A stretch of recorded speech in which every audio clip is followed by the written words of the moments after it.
It's my first time to meet Alex face to face, but I always watch his stories, which is quite fascinating. So today I hope to try and be a storyteller as I tell you about the journey that we've gone through to even be a returnee, build Wapi Pay.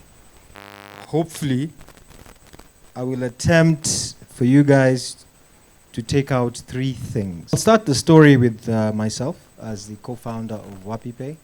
As Alex has mentioned, I did live in Australia, Perth, for about 10 years, for both study and also worked in Perth, both my twin brother and I. My journey started actually in Mombasa. I'm born and raised in Mombasa.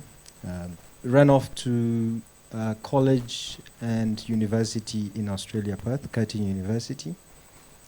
Studied there. I also got to work for the government of Australia, the city of Perth, as an economic officer. Very interesting journey.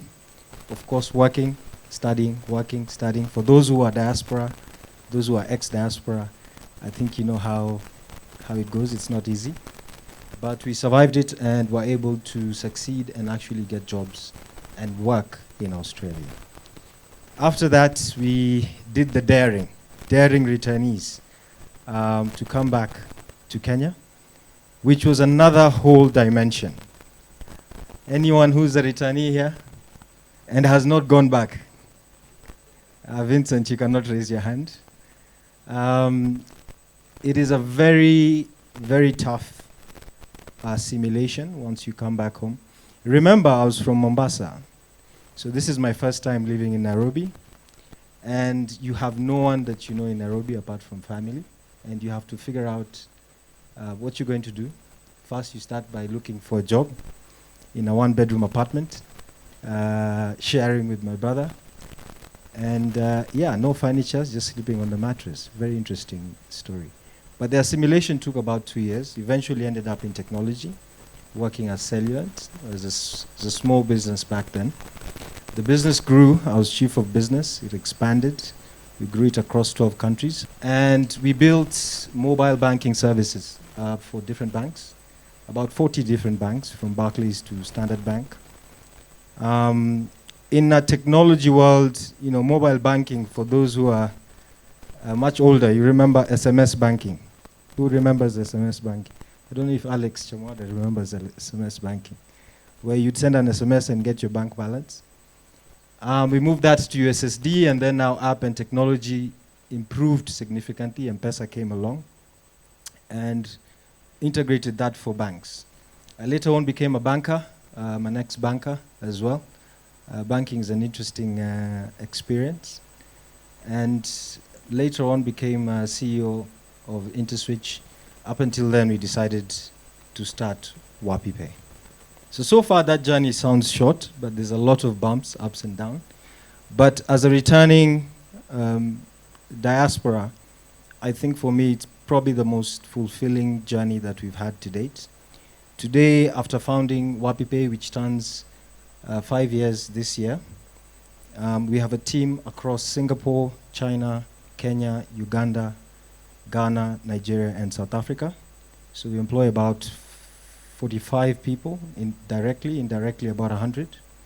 And our business is financial services, financial technology services, where we power the technology that allows people to remit money in and out of Kenya. We are licensed by the Central Bank of Kenya. I know many people have very different comments about the Central Bank, but to be honest, once you understand the dimension of actually living abroad and understanding what rules and procedures are, you stand to appreciate what the Central Bank does and also what the government does. Even as indigenous Kenyans, it still took us 4 years to get our license under the Banking Supervision Act, and also licensed out of Uganda and Kenya. What it fundamentally does allows you to send money into Kenya and out of Kenya. Diaspora out there last year sent $4.9 billion, which is about 650 billion. If you walk up to our stand, I think the Ministry of Diaspora, we worked together to build a report of an ambitious target that the government was looking at 1 trillion shillings in the next 2 years or so. And so we did a bit of research to see how that would be possible. We built our business, believe it or not, as a daring returnee out of Singapore. That's where we started the business. We lived in Singapore for a bit, and our technology team lives out of Beijing, China. After we came back home and were now licensed, and for those who are from Australia, you'll know in Australia universities there are a lot of Asians who school there, and they became our very close friends. Diasporas in Africa are actually the third continent in the world in terms of numbers. That is quite significant. And they do remit significant amount of money into Africa.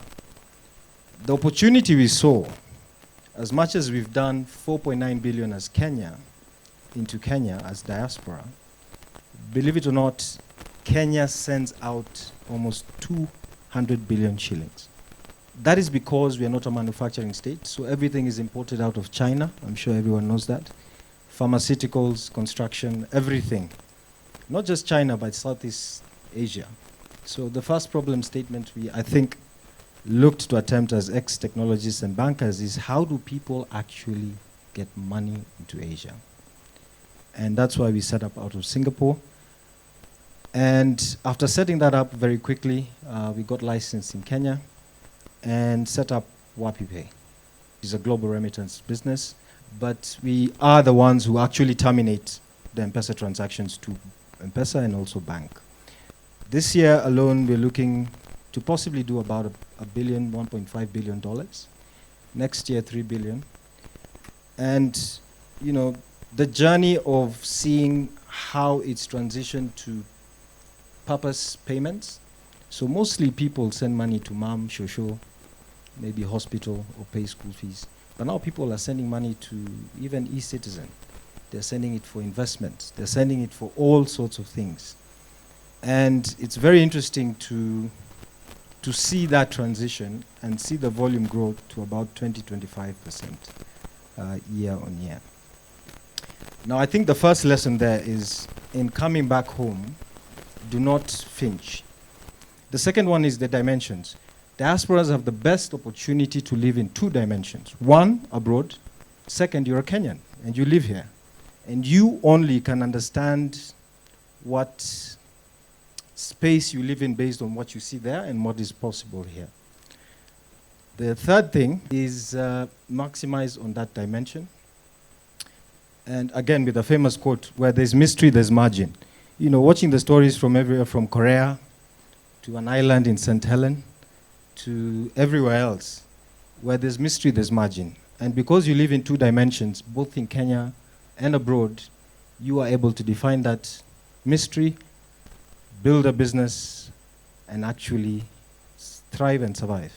Because I see a lot of diasporas, for example, Chinese, set up businesses, even here in Kenya, and become very successful. But that is from me today. And we do have a stand out there with a report we did with the Ministry of Diaspora together with UN. Please have a look. Journey to a Trillion. Thank you, guys. Thank you so much for that presentation.